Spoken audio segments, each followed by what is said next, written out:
Hello friends, ಎಲ್ಲರಿಗೂ ನಮಸ್ಕಾರ. ರೇಖಾ ಅಡುಗೆ ಚಾನಲ್ಗೆ ಸ್ವಾಗತ. ಬನ್ನಿ, ಇವತ್ತು ನಾನು ಮಾಡ್ತಾ ಇರೋಂಥ ರೆಸಿಪಿ ಒಂದು ಸಿಂಪಲ್ ಆಗಿ ಸ್ನ್ಯಾಕ್ಸ್ ರೆಸಿಪಿನೇ ತೋರಿಸ್ತಾ ಇದ್ದೀನಿ. ಉದ್ದಿನ ಬೇಳೆಯಲ್ಲಿ ಒಂದು ತರಕಾರಿ ಹಾಕಿ ಬೋಂಡ ಮಾಡೋದು ತೋರಿಸ್ಕೊಡ್ತೀನಿ. ಈ ವಿಡಿಯೋ ನೋಡಿದ ಮೇಲೆ ಪ್ಲೀಸ್ ಒಂದು ಲೈಕ್ ಮಾಡಿ, ಹಾಗೆ ಸಬ್ಸ್ಕ್ರೈಬ್ ಮಾಡ್ಕೊಳ್ಳಿ ನಮ್ಮ ಚಾನಲ್ನ. ಇವಾಗ ಯಾವ ರೀತಿ ಬೋಂಡ ಮಾಡೋದು, ಇದಕ್ಕೆ ಬೇಕಾಗುವ ಇಂಗ್ರೀಡಿಯೆಂಟ್ಸ್ ನೋಡೋಣ. ಇಲ್ಲಿ 1 ಕಪ್ ಆಗೋಷ್ಟು ಉದ್ದಿನ ಬೇಳೆನ ಚೆನ್ನಾಗಿ ಒಂದು 2 ಸರಿ ತೊಳೆದು ಒಂದು 2 ರಿಂದ 3 ಅವರ್ ನೆನೆಯಕ್ಕೆ ಇಟ್ಕೊಂಡಿದ್ದೀನಿ. 2 ಅವರ್ ನೆಂದರೆ ಕೂಡ ಸಾಕು ಇದು. ಮತ್ತು ಇದಕ್ಕೆ ಒಂದು ಸ್ವಲ್ಪ ಕರಿಬೇವು ಕಟ್ ಮಾಡಿ ಇಟ್ಕೊಂಡಿದ್ದೀನಿ. ಹಾಗೆ ಒಂದು ಮೀಡಿಯಮ್ ಸೈಜ್ ಈರುಳ್ಳಿ, ದೊಡ್ಡ ಸೈಜ್ ಈರುಳ್ಳಿನೇ ಚಿಕ್ಕ ಚಿಕ್ಕದಾಗಿ ಕಟ್ ಮಾಡಿ ಇಟ್ಕೊಂಡಿದ್ದೀನಿ. ಶುಂಠಿನೂ ಅಷ್ಟೇ ಚಿಕ್ಕ ಚಿಕ್ಕದಾಗಿ ಕಟ್ ಮಾಡಿರೋದು. 2 ಹಸಿರು ಮೆಣಸಿನ್ಕಾಯಿ ಕಟ್ ಮಾಡಿ ಇಟ್ಕೊಂಡಿದ್ದೀನಿ. 1/4 ಕಪ್ ಕೊತ್ತಂಬರಿ ಕಟ್ ಮಾಡಿರೋದು. 1 ಕ್ಯಾರೆಟ್ನ ತುರಿದಿಟ್ಕೊಂಡಿದ್ದೀನಿ. ಮತ್ತು ರುಚಿಗೆ ತಕ್ಕಷ್ಟು ಉಪ್ಪು, ಮಾಡೋದಕ್ಕೆ ಎಣ್ಣೆ. ಈಗ ಯಾವ ರೀತಿ ಮಾಡೋದಂತ ನೋಡೋಣ.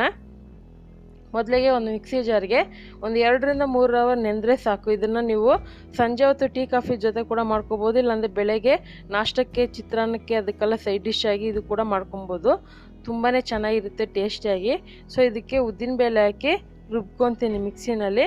ಸೊ ಇದಕ್ಕೇನು ನೀರೇನು ಜಾಸ್ತಿ ಹಾಕೋಕ್ಕೆ ಹೋಗಬೇಡಿ, ಯಾಕಂದರೆ ಅದರಲ್ಲೇ ಒಂದು 3-4 ಸ್ಪೂನ್ ನೀರಿತ್ತು, ಅದನ್ನೇ ಹಾಕ್ಕೊಂಡಿದ್ದೀನಿ. ಅದನ್ನು ಹಾಕ್ಕೊಂಡು ನಾರ್ಮಲಾಗಿ ಉದ್ದಿನಬೇಳೆ ಯಾವ ರೀತಿ ರುಬ್ತಿರೋ ಅದೇ ರೀತಿ ರುಬ್ಕೊಳ್ಳಿ. ಸೊ ಸ್ವಲ್ಪ ತರಕಾರಿಯಾಗಿದ್ರೂ ಪರವಾಗಿಲ್ಲ, ಏನೂ ಆಗೋದಿಲ್ಲ. ಇವಾಗ ಇದು ಒಂದು ಬೌಲ್ಗೆ ಹಾಕ್ಕೊಂಡು ಇದಕ್ಕೆ ಉಪ್ಪು ಹಾಕ್ಕೊತಾ ಇದ್ದೀನಿ. ಇದಕ್ಕೆ ನೀವು ಇಷ್ಟಪಡೋದಾದರೆ ಜೀರಿಗೆ, ಮೆಣಸು ಕೂಡ ಹಾಕ್ಕೊಬೋದು. ಇಲ್ಲಾಂದರೆ ಕ್ಯಾರೆಟ್ ಜೊತೆಗೆ ಇಷ್ಟಪಡೋದಾದರೆ ಬೀಟ್ರೋಟು, ಬೇರೆ ಥರ ತರಕಾರಿ, ಎಲೆಕೋಸು, ಕ್ಯಾಪ್ಸಿಕಮ್ ಏನಾದ್ರೂ ಹಾಕ್ಕೊಬೋದು. ಮಕ್ಕಳು ಯಾವ ತರಕಾರಿ ತಿನ್ನಲ್ಲ, ಆ ತರಕಾರಿನ ನೀವು ಮಿಕ್ಸ್ ಮಾಡಿ ಈ ಥರ ಒಂದು ಡಿಫ್ರೆಂಟಾಗಿ ಸ್ನ್ಯಾಕ್ಸ್ ಮಾಡಿಕೊಡಿ. ಅವರು ಸಹ ಇಷ್ಟಪಟ್ಟು ತಿಂತಾರೆ, ಅವ್ರಿಗೂ ಗೊತ್ತಾಗೋದಿಲ್ಲ.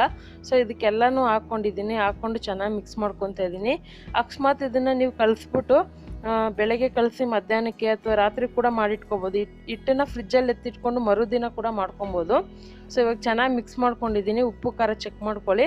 ಚೆಕ್ ಮಾಡಿಕೊಂಡು ಅದೇ ಟೈಮಲ್ಲಿ ಎಣ್ಣೆ ಕಾಯಕ್ಕೆ ಇಟ್ಕೊಂಡಿದ್ದೆ. ಸೊ ಇದಕ್ಕೆ ನಾನು ಸೋಡಾ ಏನು ಹಾಕ್ತಾಯಿಲ್ಲ, ನೀವು ಬೇಕಂದರೆ ಸೋಡಾ ಸಹ ಹಾಕ್ಕೊಬೋದು. ಸೋಡಾ ಹಾಕಿದ್ರೆ ಸ್ವಲ್ಪ ಉದ್ದಿನಬೇಳೆ ಬೋಂಡ ಅಲ್ವಾ, ಎಣ್ಣೆ ಜಾಸ್ತಿ ಹೀರ್ಕೊಳ್ಳುತ್ತೆ, ಅದಕ್ಕೋಸ್ಕರನೇ ನಾನು ಹಾಕಿಲ್ಲ. ಆದರೆ ಕಡಿಮೆ ಉರಿ ಇಟ್ಕೊಂಡು ನಿಧಾನಕ್ಕೆ ಬೇಯಿಸ್ಕೊಳ್ಳಿ, ಒಳಗಡೆ ಚೆನ್ನಾಗಿ ಬೇಯುತ್ತೆ.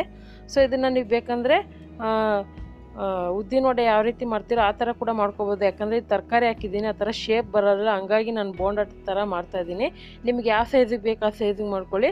ಆದಷ್ಟು ಚಿಕ್ಕ ಚಿಕ್ಕದಾಗಿ ಮಾಡ್ಕೊಳ್ಳಿ, ಆವಾಗ ಬೇಯೋದಕ್ಕೂ ಈಸಿ ಆಗುತ್ತೆ ಅದು. ನೋಡಿ, ಇವಾಗ ಇದನ್ನ 2 ಕಡೆ ಚೆನ್ನಾಗಿ ಬೇಯಿಸ್ಕೊತೀನಿ. ನಾನು ಆಲ್ರೆಡಿ ತುಂಬ ಸ್ನ್ಯಾಕ್ಸ್ ರೆಸಿಪಿ ಕೂಡ ತೋರಿಸಿದ್ದೀನಿ. ತುಂಬ ಜನನು ಕಮೆಂಟ್ ಮಾಡಿ ಕೇಳ್ತಾ ಇದ್ದೀರಾ. ಸೊ ನೀವು ಕೇಳೋವಂಥ ರೆಸಿಪಿಗಳು ಕೂಡ ಮುಂದಿನ ವೀಡಿಯೋಗಳಲ್ಲಿ ಅಪ್ಲೋಡ್ ಮಾಡ್ತೀನಿ. ಸ್ವಲ್ಪ ಲೇಟ್ ಆಗ್ಬೋದು, ಅಷ್ಟೇ ಬೇಜಾರು ಮಾಡ್ಕೊಬೇಡಿ. ಸೊ ಮುಂದಿನ ವೀಡಿಯೋಗಳಲ್ಲಿ ಅಪ್ಲೋಡ್ ಮಾಡ್ತೀನಿ. ಇವಾಗ ನೋಡಿ, ಇವಾಗ ರೆಡಿಯಾಗಿದೆ. ಸೊ ಉಳಿದಿರೋದು ಸಹ ಇದೇ ರೀತಿ ಮಾಡಿಟ್ಕೊತೀನಿ ನಾನು. ಈ ಥರ ಒಂದು ಬೋಂಡನ ನೀವು ಮಕ್ಕಳಿಗೆ ಲಂಚ್ ಬಾಕ್ಸು ಕೂಡ ಕೊಟ್ಟು ಕಳಿಸ್ಬೋದು. ಸಾಫ್ಟಾಗಿ ಚೆನ್ನಾಗಿರುತ್ತೆ, ಮಧ್ಯಾಹ್ನ ಕೂಡ ತಿನ್ನೋದಕ್ಕೆ. ಇದ್ರ ಜೊತೆಗೆ ಕಾಯಿ ಚಟ್ನಿ ಕಾಂಬಿನೇಷನ್ ಸಖತ್ತಾಗಿರುತ್ತೆ. ಹಾಗಾದರೆ ರೆಸಿಪಿನ ನೀವು ಟ್ರೈ ಮಾಡಿ, ನಿಮಗೂ ಯಾವ ರೀತಿ ಬಂತು ಅನ್ನೋದನ್ನ ಕಮೆಂಟ್ ಮಾಡಿ. ಪ್ಲೀಸ್ ಈಗಲೇ ನಮ್ಮ ಚಾನಲ್ಗೆ ಲೈಕ್ ಮಾಡಿ, ಸಬ್ಸ್ಕ್ರೈಬ್ ಮಾಡಿ, ಫ್ಯಾಮಿಲಿ ಫ್ರೆಂಡ್ಸ್ಗೆ ಶೇರ್ ಮಾಡಿ. ಈ ವಿಡಿಯೋ ನೋಡಿದ್ದಕ್ಕಾಗಿ ಎಲ್ಲರಿಗೂ ಧನ್ಯವಾದಗಳು.